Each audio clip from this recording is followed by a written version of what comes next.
Di pertemuan yang lalu sempat ada kesimpulan yang belum saya sampaikan.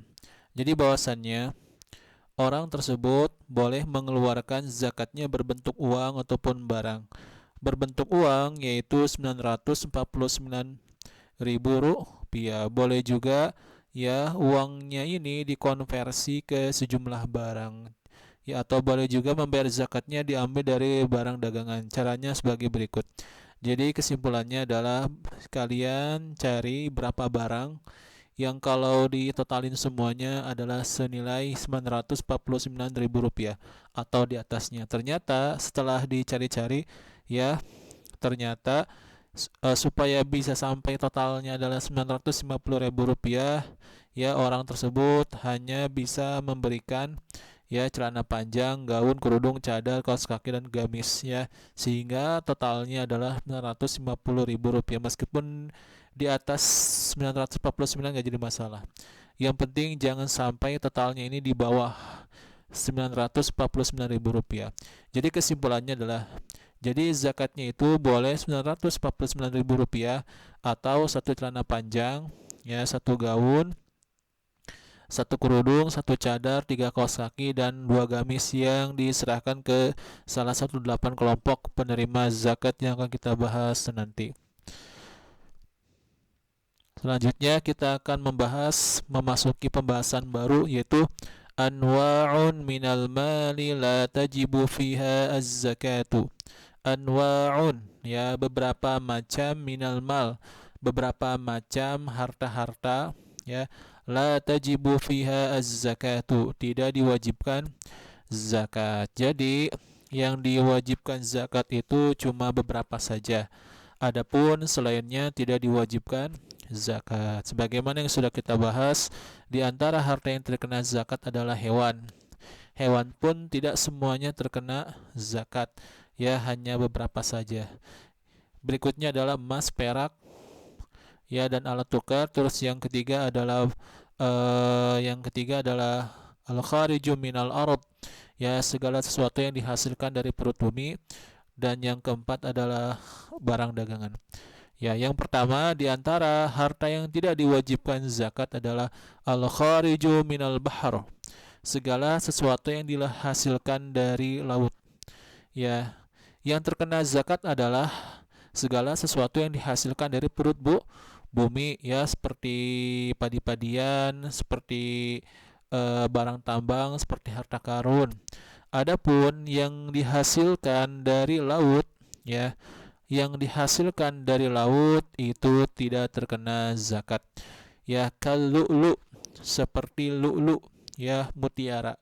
Kalau misalnya kalian petani atau pengrajin atau pemburu mutiara, misalnya mutiaranya ini dikumpulin sudah 1 ton atau sudah 5 ton atau sudah 1.000 ton, maka tidak terkena zakat karena mutiara ini itu dihasilkan dari perut bumi.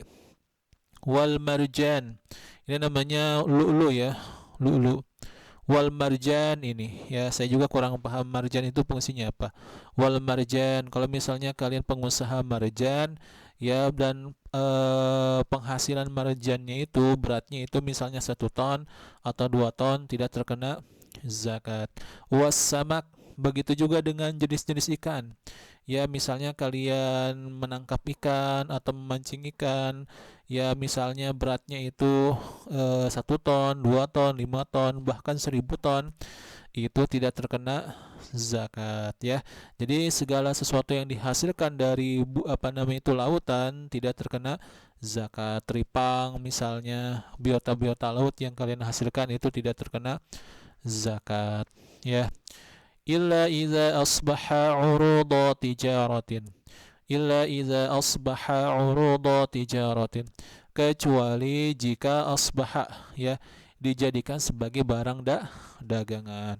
Kalau mutiara yang kalian buru di lautan tujuannya untuk didagangkan, diperjualbelikan lagi, maka ini masuk dalam kategori perhitungan zakat barang dagangan. Berbeda kalau misalnya kalian memburu mutiara tujuannya bukan untuk diperdagangkan. tujuannya bukan untuk disewakan, tapi tujuannya untuk dikonsumsi pribadi, untuk dijadikan sebagai apa sih namanya itu, sebagai hiasan. Ya, begitu juga dengan ikan. Kalian nangkap ikan, kalian menjaring ikan, tujuannya adalah untuk konsumsi pribadi, maka terkena zakat. Jadi al-khariju minal bahar ini sebagai lawan dari al-khariju minal ard. Kalau al-khariju minal ard, ya segala sesuatu yang dihasilkan dari perut bumi, misalnya padi, misalnya jagung. Padi, jagung, meskipun tidak diperjualbelikan, meskipun apa namanya itu untuk konsumsi pribadi, maka itu tetap terkena zakat. Saya ulangi lagi, al-khariju minal bahar ini sebagai lawan dari al-khariju minal ard. Segala sesuatu yang dihasilkan dari perut bumi, ya saya ulangi lagi, seperti gandum, seperti harta karun, seperti barang tambang yang sudah kita pelajari dulu ya. Meskipun tidak diperjualbelikan, ya, meskipun tujuannya untuk konsumsi pribadi, ya, memanen padi ya 1 ton untuk konsumsi pribadi atau untuk dibagikan ke orang lain, tidak diperjualbelikan, tidak disewakan, tetap aja terkena zakat. Tapi kalau al-khariju minal bahar, ya, itu dilihat dulu. Kalau untuk konsumsi pribadi, ya segala sesuatu yang dihasilkan dari perut bumi, segala sesuatu yang dihasilkan dari lautan, tujuannya untuk pribadi, tujuannya untuk sebagai konsumsi pribadi, dikasihkan ke orang lain, dihadiahkan ke orang lain, ya, maka ini tidak terkena zakat. Berbeda kalau diperjualbelikan atau disewakan, maka ini masuk dalam kategori pembahasan zakat barang dagangan. Paham ya? Berikutnya, di antara harta yang tidak terkena zakat adalah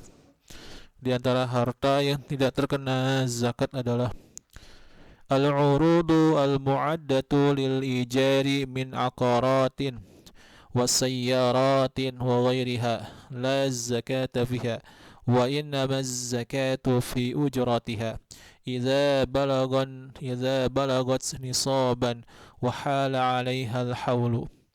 Di antara harta yang tidak terkena zakat adalah al-urud. Ingat ya, urud itu barang. Al-muaddatu yang dipersiapkan atau yang dipersiapkan ya, atau yang dibangun, lil ijar ya untuk disewakan, ya, barang-barang yang dipersiapkan untuk disewakan atau barang-barang yang kita beli, yang kita bangun, tujuannya bukan untuk diperjualbelikan tapi disewakan. Paham nggak? Contohnya apa? Min aqaratin, seperti apartemen. Ini namanya apartemen. Jadi kalau kalian punya uang banyak, bangun apartemen.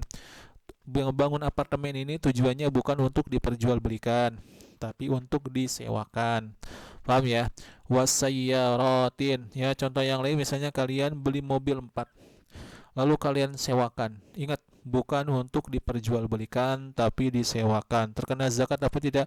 Walairiha, dan selainnya. Kalian punya HP, beli HP, tujuannya bukan untuk diperjualbelikan tapi disewakan. Punya motor, tujuannya bukan untuk diperjualbelikan tapi disewakan. Bedakan ya antara diperjualbelikan dengan disewakan. La zakata fiha, maka tidak terkena zakat. Wa innamaz zakatu fi ujratiha, akan tetapi zakatnya itu ditarik fi ujratiha, dari upahnya. Jadi yang zakatnya itu ditarik dari upahnya, bukan dari barangnya, bukan dari nilai barangnya. Nanti akan kita bahas. Idza balagot nisaban, jika sudah mencapai nisab, wa hala 'alaihal haul, dan sudah melewati 1 tahun terhadap ujrah tersebut, ya, dan sudah melewati 1 tahun terhadap uang upah tersebut. Idza balagot nisaban, saya ulangi lagi ya, jika upahnya tersebut sudah mencapai nisab dan sudah melewati haul. Ya, Assalamualaikum warahmatullahi wabarakatuh.